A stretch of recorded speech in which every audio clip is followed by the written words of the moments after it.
Once their faces lit up cinema screens. Unforgettable, untouchable, almost divine. But time doesn't care about beauty. It rewrites it, warps it, sometimes erases it entirely.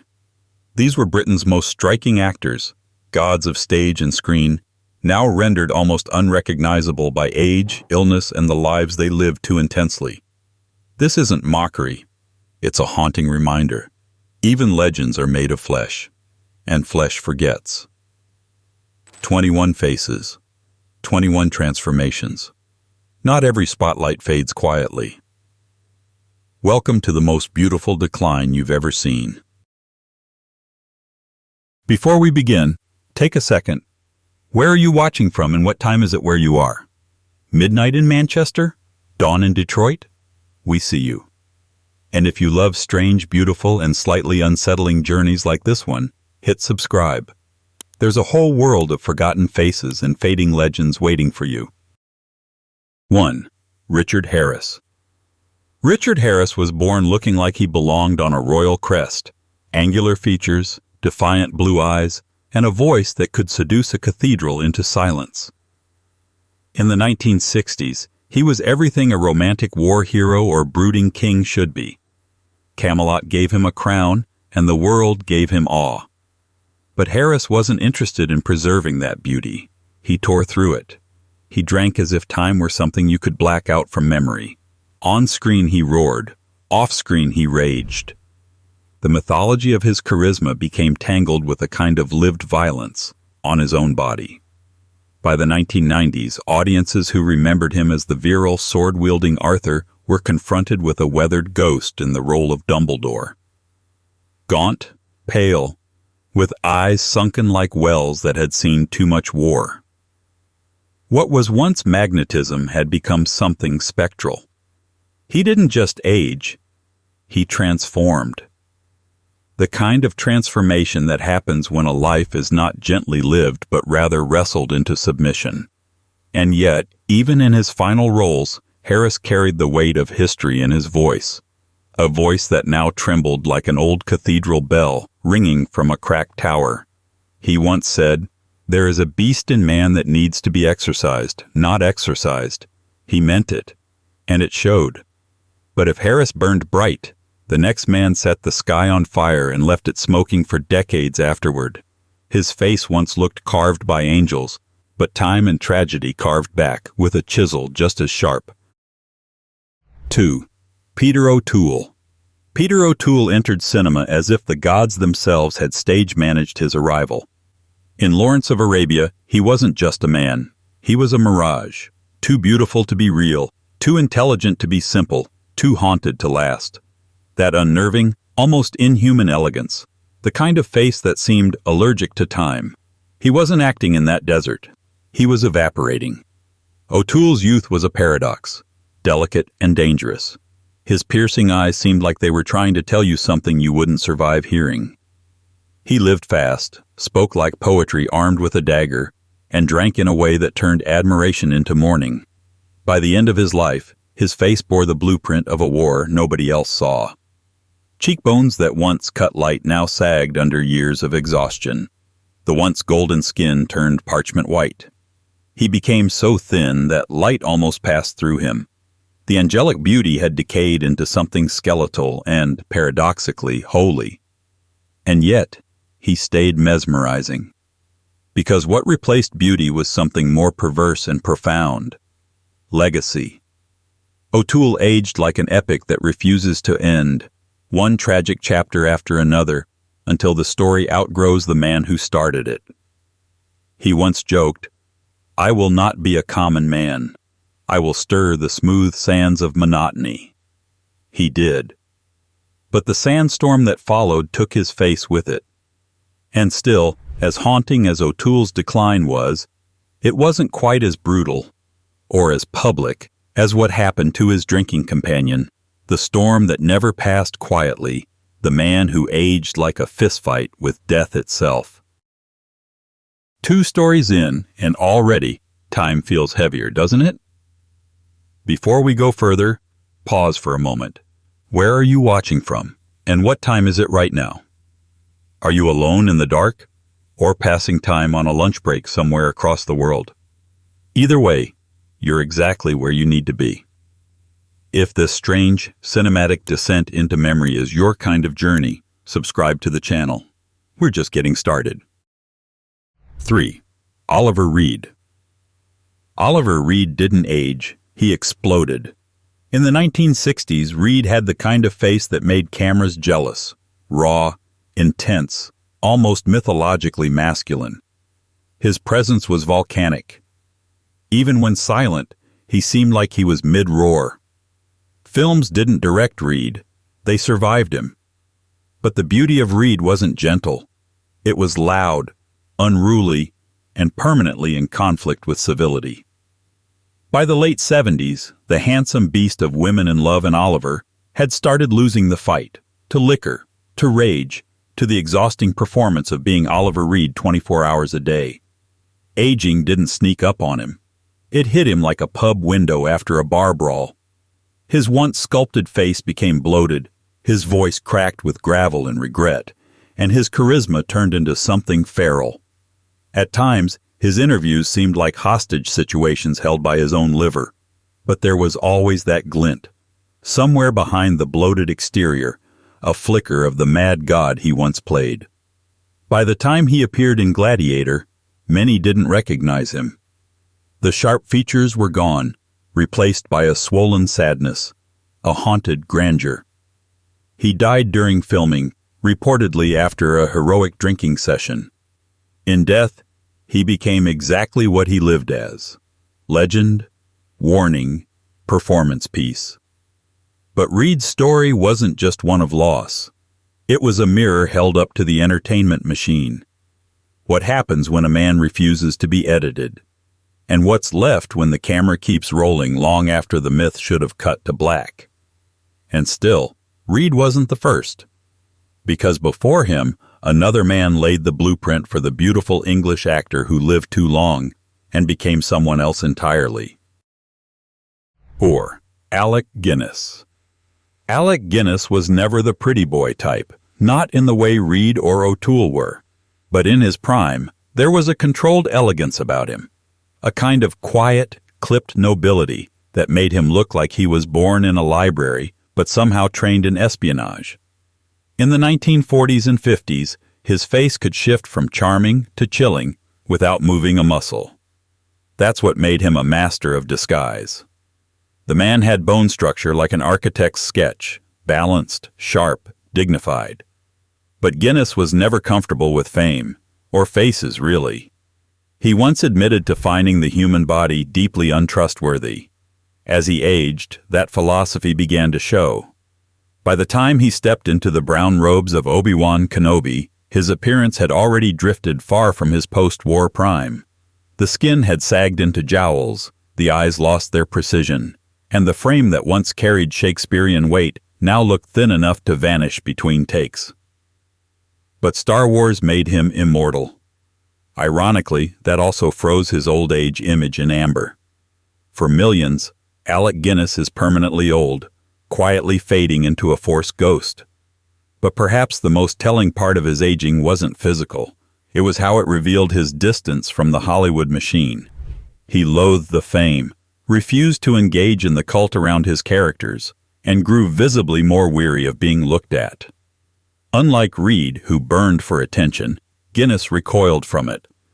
And that tension, between brilliance and retreat, wrote itself onto his later face. Still, Guinness never stopped performing. He just started disappearing in plain sight. But while Guinness aged like a gentleman quietly exiting the room, the next actor aged like a man who had once been carved from marble and then dropped down the stairs of time. 5. Dirk Bogarde. Dirk Bogarde was, for a time, dangerously beautiful. The kind of face that suggested secrets. Every close-up on him in the 1950s looked like it was shot through a romantic fog. Young Dirk didn't just act, he smoldered. And yet, unlike many of his contemporaries, Bogarde never seemed all that interested in being liked. That made his beauty even more lethal. He played dark roles before it was fashionable, Tortured men, closeted officers, morally rotting aristocrats. He let the camera in, but only just enough to haunt you. His features were sharp but not warm. His eyes seemed to blink in slow motion, calculating rather than connecting. There was something about Bogarde that felt slightly off, and he knew it. That elegance, that chilling restraint began to collapse in the 1980s. His aging was not slow, it was punishing. By the 90s, he looked as though life had peeled him layer by layer. The once perfect cheekbones became sunken. The aristocratic jawline turned gaunt. His voice, once fluid and cold, took on a rasping, ghost-like tremble. Bogarde had strokes late in life and rarely appeared in public after. He seemed to disappear before he actually died, fading into privacy, illness, and silence. The tragic irony? The man who had built a career around being unknowable finally became completely unseen. But perhaps that was the point. Bogarde aged like one of his characters, half tragic, half complicit. You were never quite sure whether he deserved your pity or your suspicion. Yet if Bogarde dissolved into the shadows, the next man barged into age like he'd heard the punchline to life's cruel joke and decided to outlive it anyway, loudly, cockily, and with a rolled-up newspaper under his arm. 6. Albert Finney. Albert Finney was never classically handsome, not in the airbrushed movie poster way, but he had a rugged, unapologetic charisma that felt impossible to fake. In the 1960s, he had the face of a man who'd just won a bar fight and still remembered his Shakespeare. Finney could walk into a room and make it feel like something important had just started, usually with a smirk. He was the working-class rebel in an era still obsessed with poshness, and that authenticity, that meat-and-potatoes magnetism, was intoxicating. In Tom Jones, he seemed untouchable. You didn't just root for him, you trusted him. That trust made his physical transformation all the more startling. By the 1990s, Finney's appearance had started to shift dramatically. Illness played a role. He was diagnosed with kidney cancer. But it wasn't just that. His entire presence changed. The cocky, wide-eyed firebrand had been replaced by a slower, heavier, more withdrawn man. His features seemed to slump inward. His voice got lower, his movements more reserved. And yet, he kept acting. His performance in Erin Brockovich as a grizzled corporate lawyer was brilliant, precisely because of that physical decline. It added gravity. But it also shocked people. This wasn't the Finney they remembered. This was a man who had aged into a kind of mythic resignation, as if he knew the fight was almost over, and was okay with that. He rejected knighthood, kept his private life private, and faded on his own terms. His transformation was not violent or scandalous. It was slow, weighty, almost regal in its sadness. But if Finney met aging like an old friend at the pub, the next man looked it square in the eye and said, "You think you're tough?" 7. Michael Caine. Michael Caine was never a conventional matinee idol, but in the 1960s and 70s, he redefined what it meant to be dangerously charming. He had that Cockney cool, a smirk that felt like a dare, and eyes that always seemed to be 2 moves ahead. In films like The Italian Job and Alfie, he made womanizing look like a philosophical experiment, and violence seem like working-class poetry. He wasn't classically beautiful. He was something rarer, magnetic in spite of himself. Caine aged with full visibility. He didn't hide. That was part of the shock. The youthful arrogance gave way to a kind of grandfatherly weight, but his transformation was jarring. The sharpness dulled. The thick-rimmed glasses, once a fashion statement, became medical necessity. The hairline surrendered, the jaw softened. By the 2010s, many viewers, especially younger ones, were stunned to learn that the frail old man in Interstellar or Tenet was once the same firebrand who once swaggered down Carnaby Street in a velvet blazer and didn't need permission from anyone. He leaned into the change. He never tried to reverse it. But the contrast is dramatic. From the man who oozed sexual confidence without raising his voice, to the elder statesman who now mumbles reflections on life in a register barely above a whisper. He speaks of mortality now, not as a concept, but a roommate, and yet, there's dignity in the decline. Caine's aged face has become a kind of moral statement. This is what survival looks like when you don't flinch. But even so, the memory of that once defiant energy makes the transformation quietly devastating. Still, if Caine aged like a man who earned his wrinkles, the next face on our list transformed so radically, it seemed to warp the timeline itself, leaving fans to wonder if they'd stepped into a parallel universe. 8. Malcolm McDowell. There was a time when Malcolm McDowell looked like the future. Not a future, the whole thing. In A Clockwork Orange, he was part delinquent, part demigod, part prophet of the chaos to come. His beauty was unnerving, almost dangerous. He didn't have the prettiness of a heartthrob. He had the gleam of something sharp and experimental. That face was built to provoke. His early roles leaned into it. He didn't play nice. He played unsettling. Even off camera, he projected a knowingness, like a man who'd been given the full script of life in advance and decided to underline the worst parts. But that intensity came with a price, and age cashed it in with interest.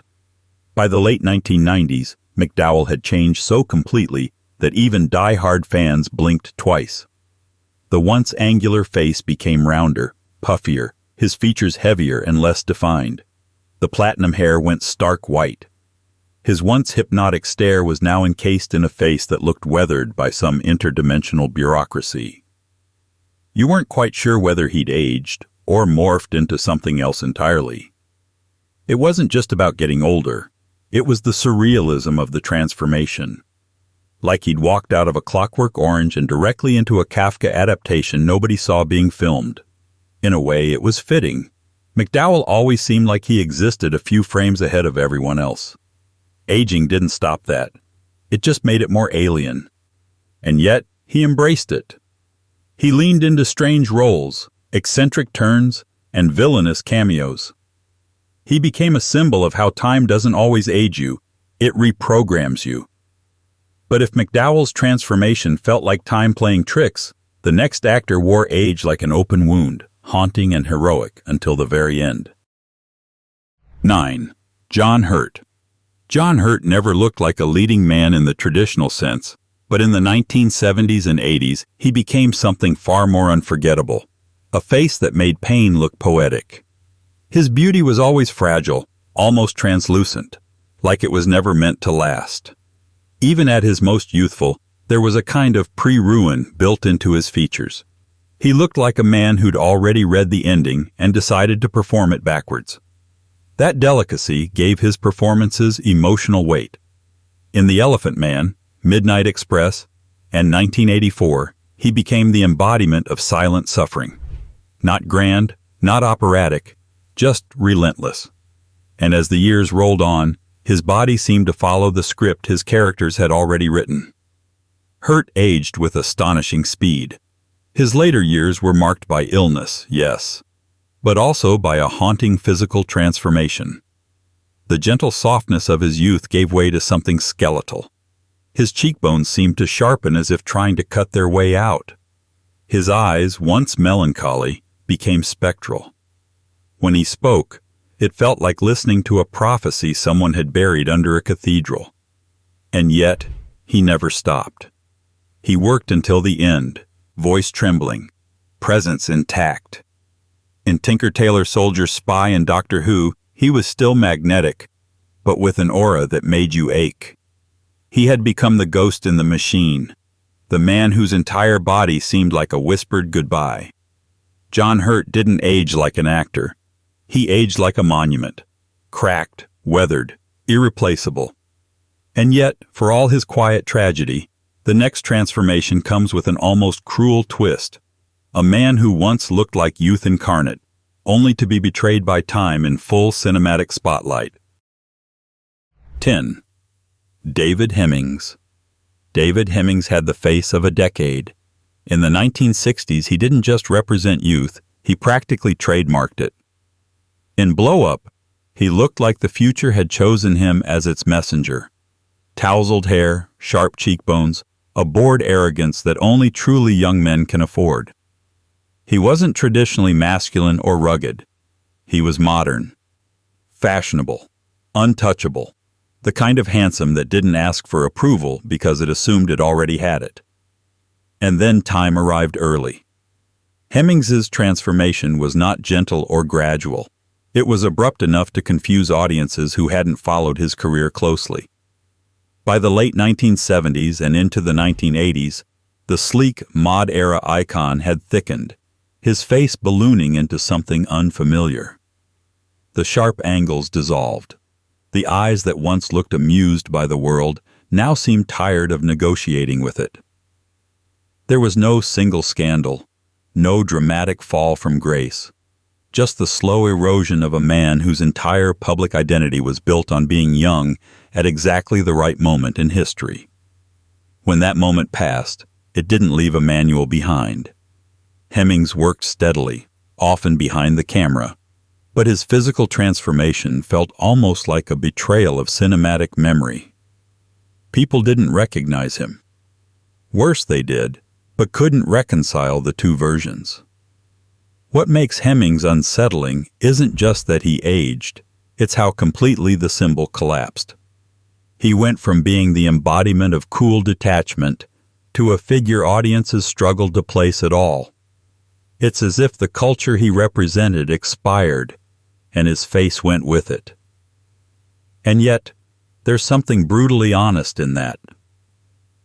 Hemmings didn't preserve the illusion. He let time do what it does, which makes his transformation less tragic and more existential. But if Hemmings shows what happens when an era abandons its icon, the next man reveals what happens when beauty becomes so extreme, so mythic, that age feels almost like a personal insult to the audience. 11. Terence Stamp. Terence Stamp was once too beautiful to be trusted. In the 1960s, his face bordered on the supernatural, high cheekbones, dark hypnotic eyes, and a stillness that felt almost predatory. He didn't chase the camera. He dared it to look away. In films like Billy Budd and Far From the Madding Crowd, he wasn't just handsome. He was unsettlingly perfect. Stamp knew it, and more importantly, he seemed vaguely irritated by it. Unlike many of his contemporaries, Stamp stepped away from fame early. He traveled, explored spirituality, and distanced himself from the machinery that wanted to freeze him in youth forever. When he returned decades later, audiences were shaken. The angelic features had hardened. The smooth planes of his face gave way to deep lines, sharper shadows, a severity that felt almost confrontational. This wasn't graceful aging. This was transformation by withdrawal. His beauty didn't fade. It retreated, leaving behind something colder and more severe. Stamp didn't look like an older version of his younger self. He looked like a man who had lived in another reality entirely and come back with scars you couldn't quite name.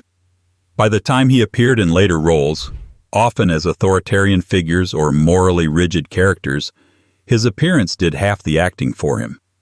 The face that once symbolized romantic longing now projected judgment, distance, even menace. It was shocking not because he aged badly, but because he aged differently than expected. Stamp's transformation feels like a warning.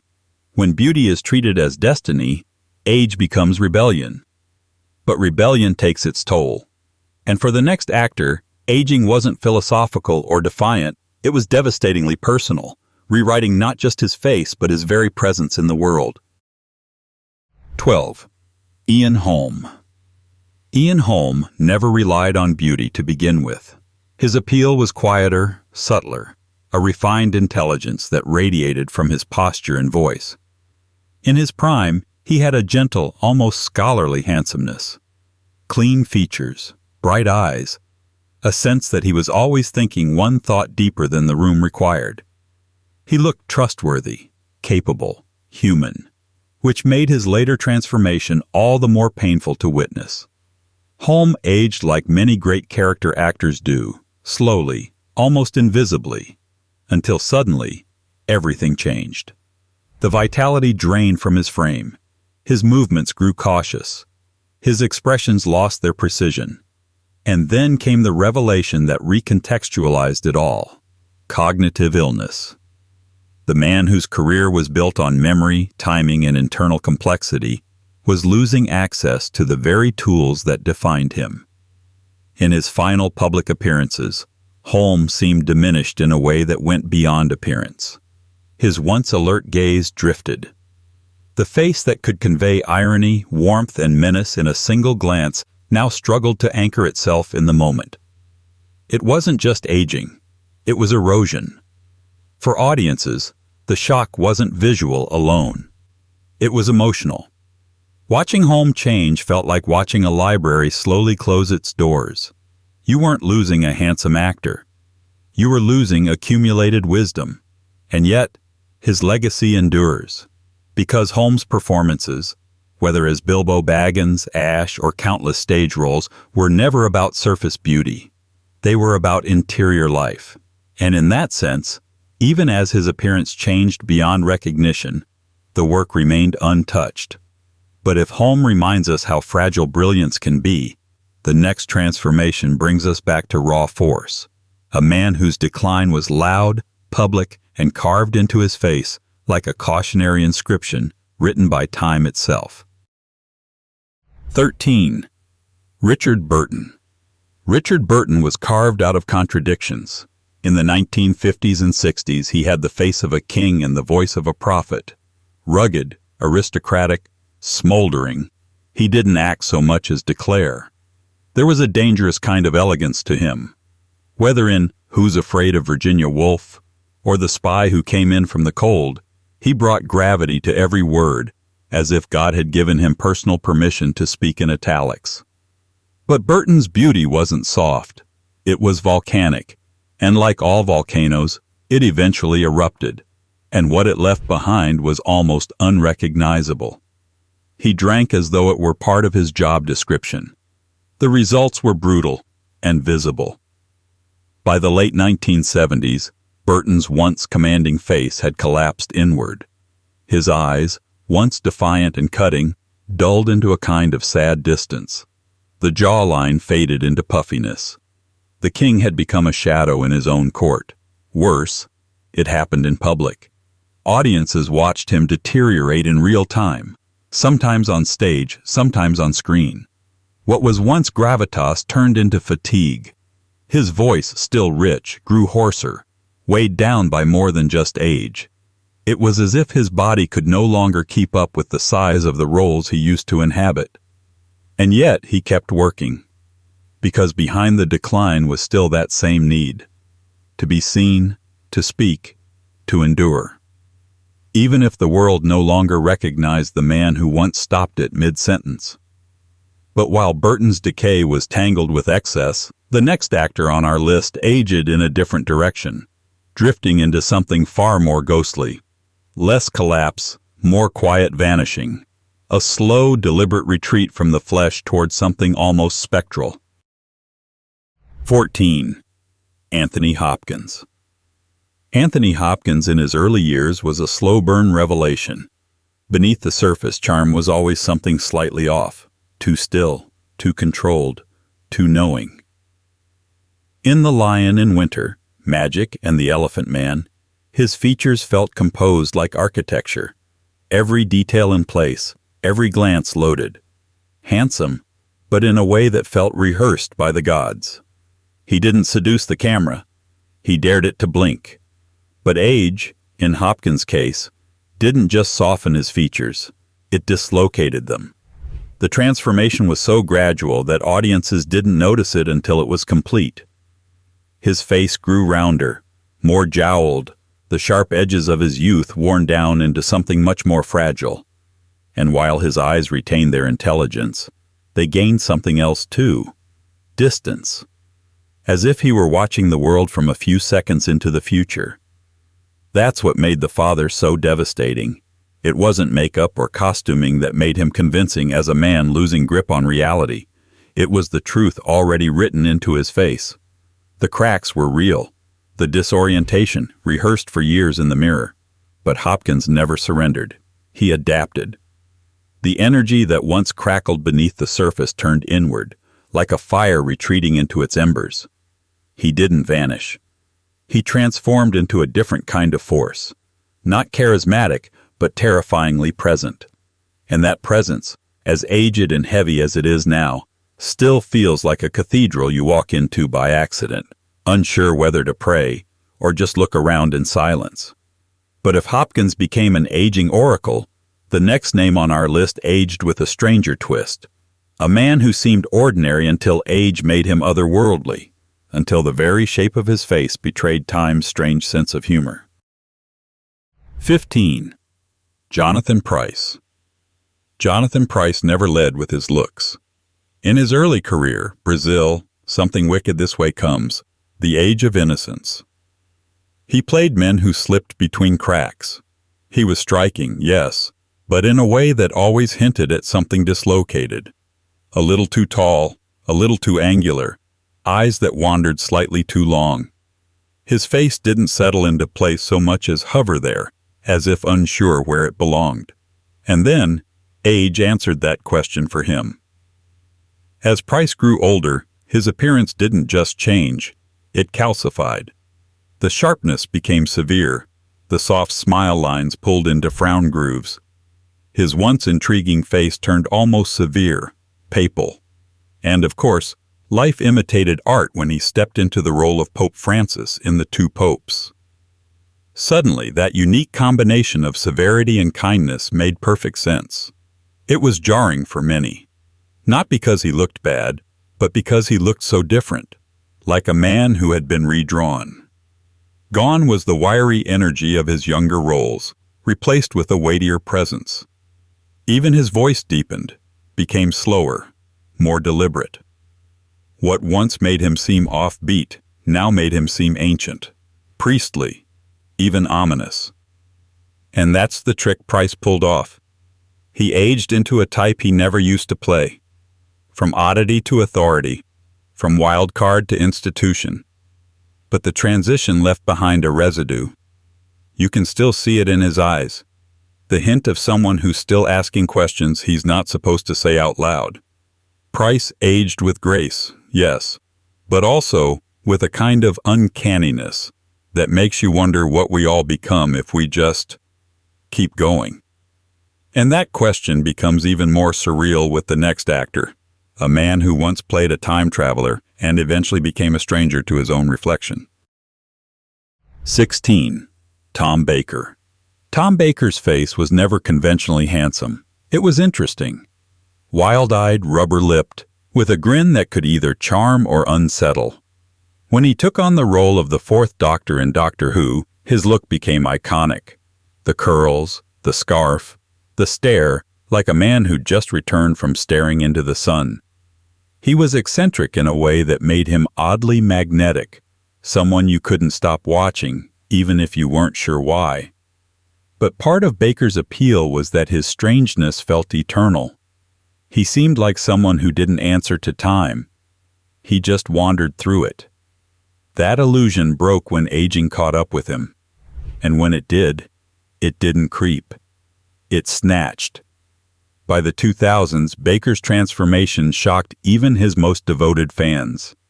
The once manic energy dulled into a husky rasp. His once whip-sharp features puffed and slumped, as if gravity had renegotiated its contract.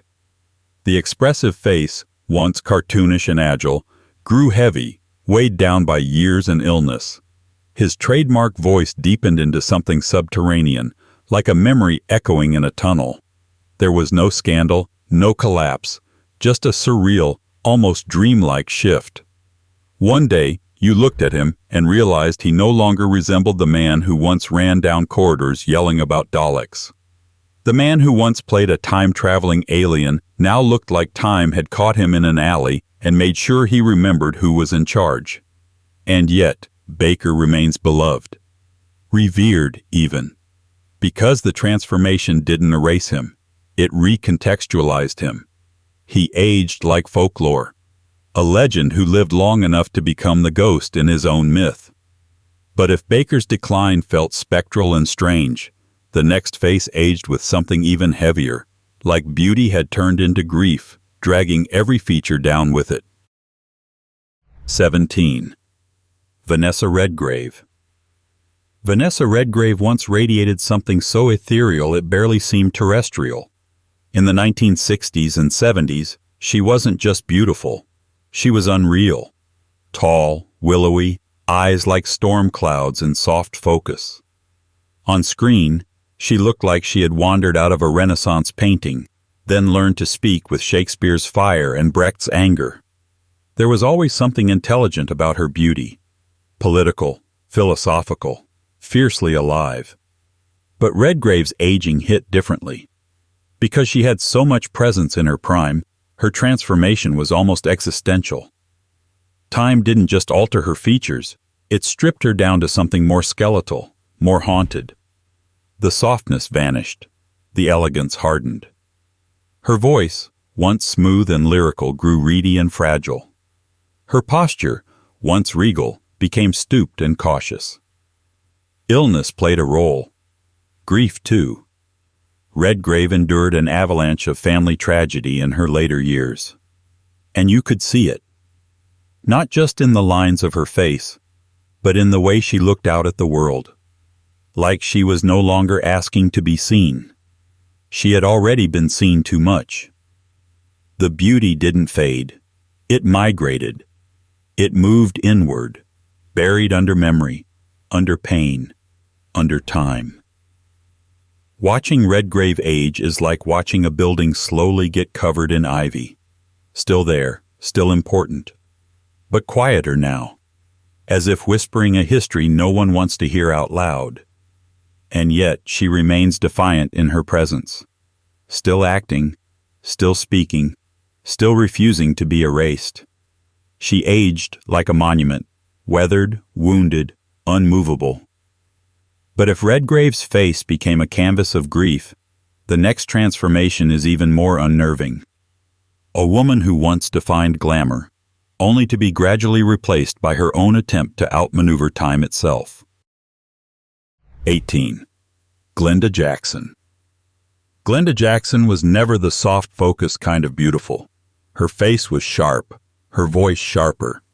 In the 1960s and 70s, she brought an intensity to the screen that made her striking, almost uncomfortably so. Her features were angular, her gaze confrontational, and there was always something unyielding in the way she occupied space. She didn't want to be adored, she wanted to be understood, and then she left acting. For decades. She became a member of Parliament, cutting her own path through political life with the same blunt force she brought to the screen. And when she returned to acting in the 2010s, the transformation was staggering. Jackson had aged into something almost symbolic. Her face had collapsed inward, as if her bones had started to retreat. Her hair, once fierce and red, was now brittle white. Her eyes, still piercing, now floated in a frame that barely resembled her younger self. It wasn't just that she looked older. It was that she looked stripped, bare. Like time had peeled away everything unnecessary, leaving only the steel underneath. And still, she could command a scene with a glance. Her final performances, like in Elizabeth is Missing, were emotionally devastating precisely because of how much her appearance had changed.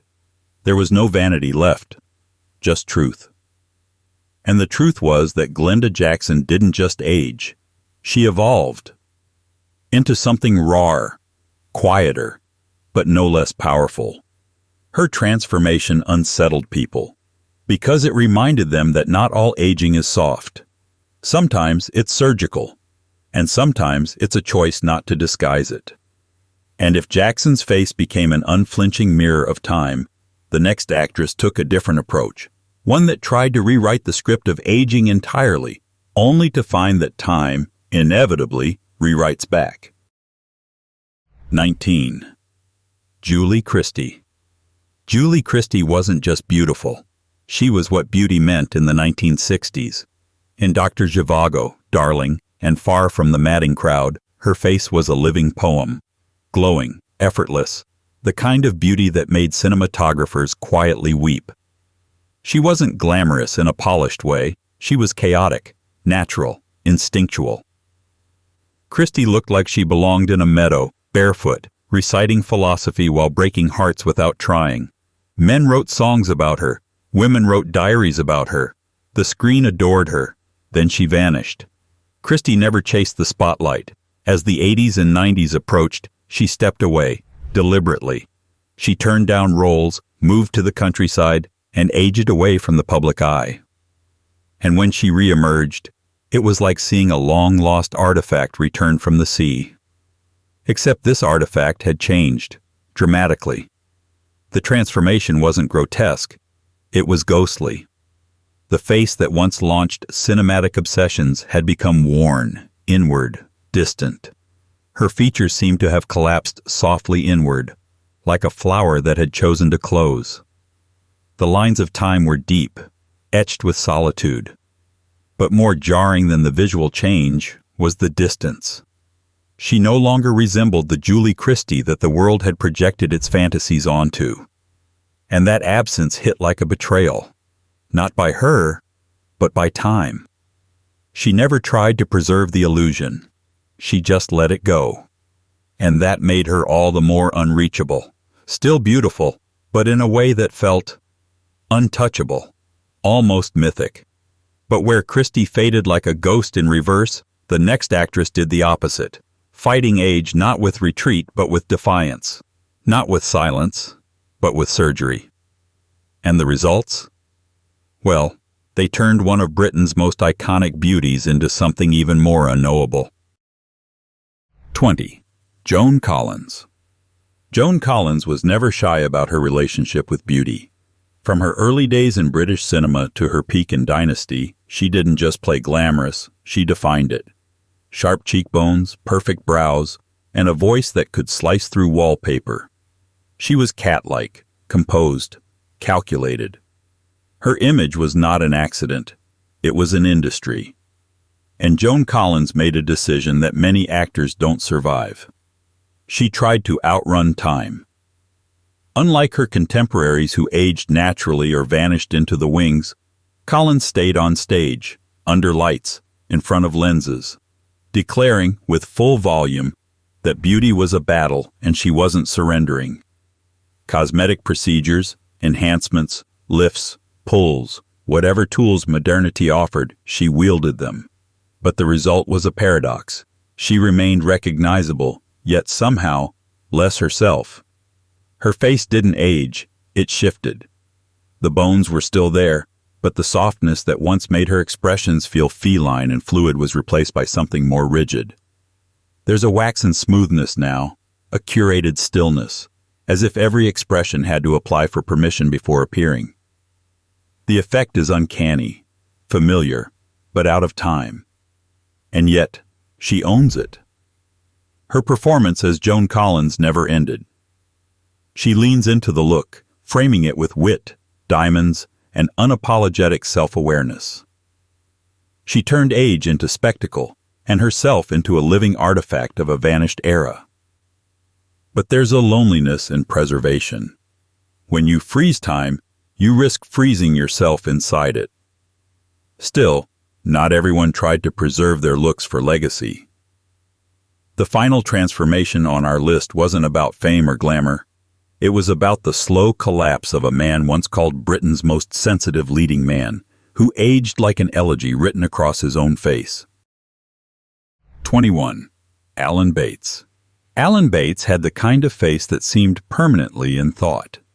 In the 1960s and 70s, he was the quiet storm, gentle eyes, rich voice, and a presence that didn't ask for attention but always earned it. In Women in Love, The Go-Between, and An Unmarried Woman, he brought a softness that still managed to feel masculine. His beauty was subtle, unflashy, human. The kind that didn't need to announce itself. It just was, and then it wasn't. Bates's aging felt like something that happened behind a curtain, and when the curtain was finally pulled back, the change was startling. His once boyish features had collapsed into something gaunt and ghostly. His cheeks hollowed, his eyes grew distant, as if permanently lost in some other, quieter thought. He aged like a man who knew the ending of his story and didn't particularly like it. His later appearances carried an air of resignation. There was no theatricality in his decline, just the slow shrinking of a man who had once filled a room without effort. And that's what made it hurt more. Bates didn't battle age. He accepted it, and it walked through him like a slow-moving storm. Toward the end, he seemed less like an actor and more like a relic, living but just barely. His voice lost its warmth. His presence thinned out, and while his talent never disappeared, it became harder to watch without feeling the ache of time having had its way. Alan Bates aged like a love letter that was never delivered, still folded, still aching. And perhaps that's the lasting thread between them all. These faces we once knew, now rewritten by time into something we can't quite recognize, yet can't quite look away from either.